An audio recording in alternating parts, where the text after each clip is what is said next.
how to mix mortar.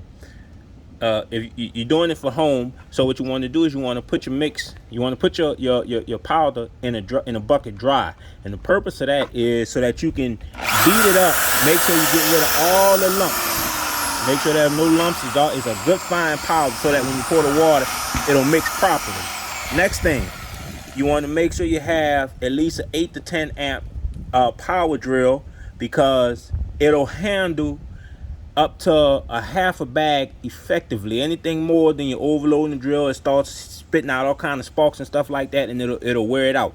The bigger the drill, the more you can mix. So you have to keep it at about the right weight so that the power drill can handle it. Now when you mix it, you want to add a little bit at a time, a little bit of water at a time. The reason being is you want the water to mix thoroughly, but you don't want to add too much. See it clumped up? Add a little more.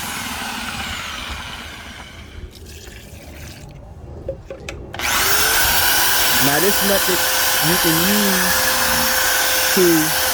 this is tile mortar. Now this method will work with bricks if you're doing bricks also. This method will work if you're doing redoing some bricks at your house also.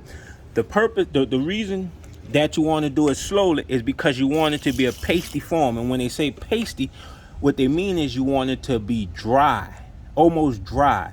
And the reason for it being dry is so that when you set it, it'll give very little. If you make it too wet, it'll when you set it, it'll be at the height you want. Let's just say you set it at 1 inch. When you walk away and come back, you'll find that it then settle, depending upon how wet you have, it'll settle at ½ an inch.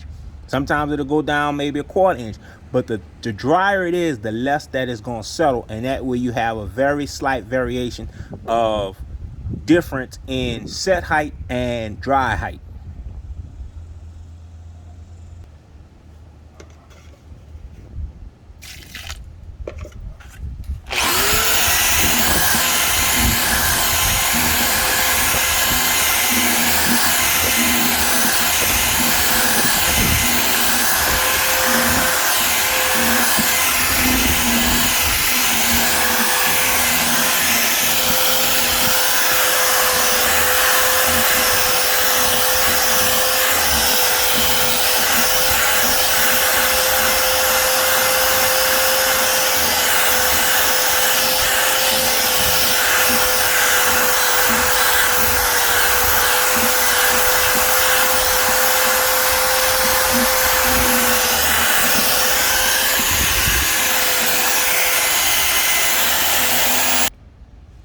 Now this is how you tell when you have the right texture.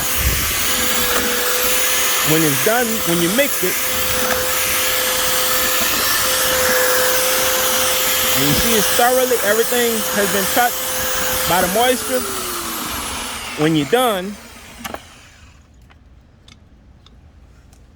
you want to watch for movement. See, like how it's not moving? That means that it's the right consistency so that when I put it on the tiles, it will not settle much.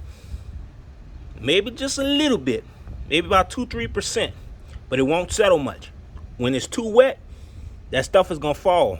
It's gonna start. That's what I'm talking about when I say settle difference. The variation in settle. That's just the right amount of mixture. You want it to stay stiff. See how it stays in place? That means that when it's set at the height you leave it.